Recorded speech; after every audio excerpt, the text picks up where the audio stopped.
Assalamualaikum warahmatullahi wabarakatuh. Hai anak-anak hebat, dimanapun Anda berada, jumpa lagi dengan saya Ibu Idawati. Nah, hari ini Ibu akan mengajak kalian belajar melihat karena cahaya. Jadi tujuan pembelajaran kita adalah untuk membantu peserta didik memahami hubungan antara cahaya dan penglihatan. Untuk itu menjelaskan hubungan antara cahaya dan penglihatan mulai dengan mendelep ke konsep dasar.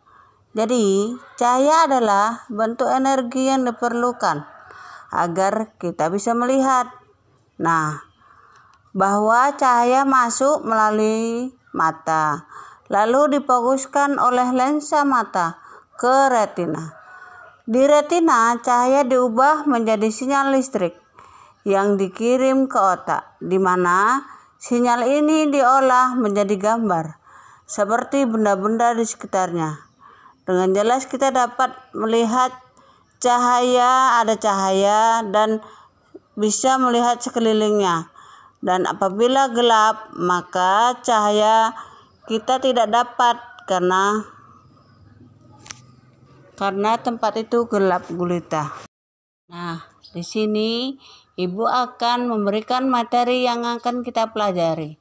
Yang pertama itu adalah bagian mata luar dan fungsinya. Lalu yang kedua adalah bagian mata dalam dan fungsinya. Lalu yang ketiga adalah bagaimana proses mata kita untuk melihat. Baiklah, di sini ada gambar bagian luar mata dan fungsinya. Nah, perhatikan gambar berikut ya anak-anak. Nah, yang pertama itu kita lihat ada gambar alis.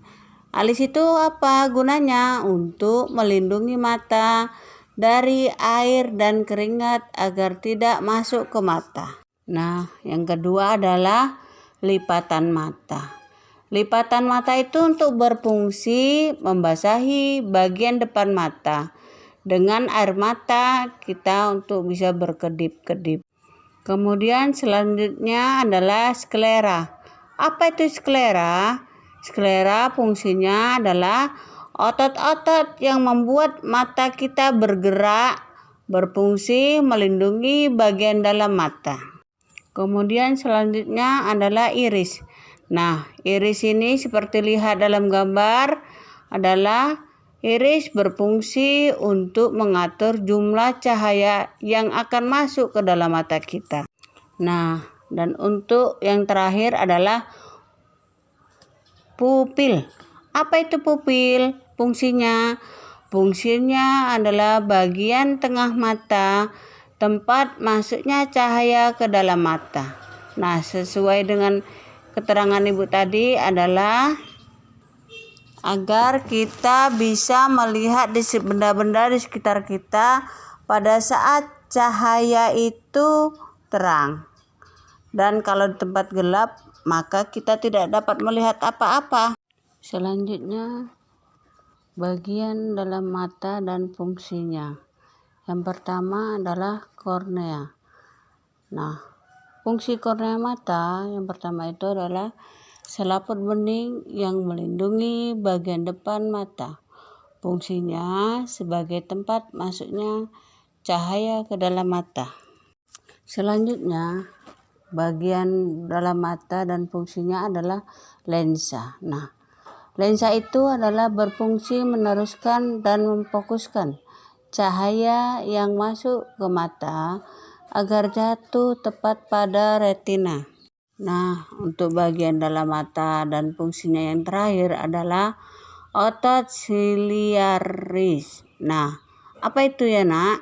Nah, itu otot siliaris itu berfungsi untuk mengubah bentuk lensa mata. Yang pertama adalah benda memantulkan cahaya ke mata. Lihat gambarnya ya nak. Nah, selanjutnya yang kedua itu cahaya masuk ke kornea mata melalui pupil. Selanjutnya yang ketiga, lensa mata mengarahkan cahaya ke retina mata. Nah, selanjutnya yang keempat adalah Bayangan ditangkap retina berbentuk nyata, terbalik, dan diperkecil. Nah, untuk kita bisa melihat proses melihat, selanjutnya yang kelima, sinyal bayangan diteruskan menuju otak oleh saraf mata. Nah, yang keenam adalah gambar yang diterjemahkan otak. Nah, itulah bagaimana kita dapat melihat, proses kita dapat melihat dari gelombang cahaya, ya, dari pertama hingga akhir. Itu ada prosesnya, ada 6 ya nak ya. Penglihatan kita sangat bergantung pada cahaya yang dipantulkan oleh objek dan diterima oleh mata. Tanpa cahaya, mata tidak bisa melihat dengan jelas. Pemahaman tentang peran cahaya ini sangatlah penting. Tidak hanya untuk kehidupan sehari-hari, tapi juga untuk pengembangan ilmu dan teknologi seperti alat optik. Cahaya memiliki peran besar dalam memudahkan aktivitas kita sehari-hari. Semoga penjelasan tentang bagian dalam dan luar mata serta fungsinya ini bermanfaat.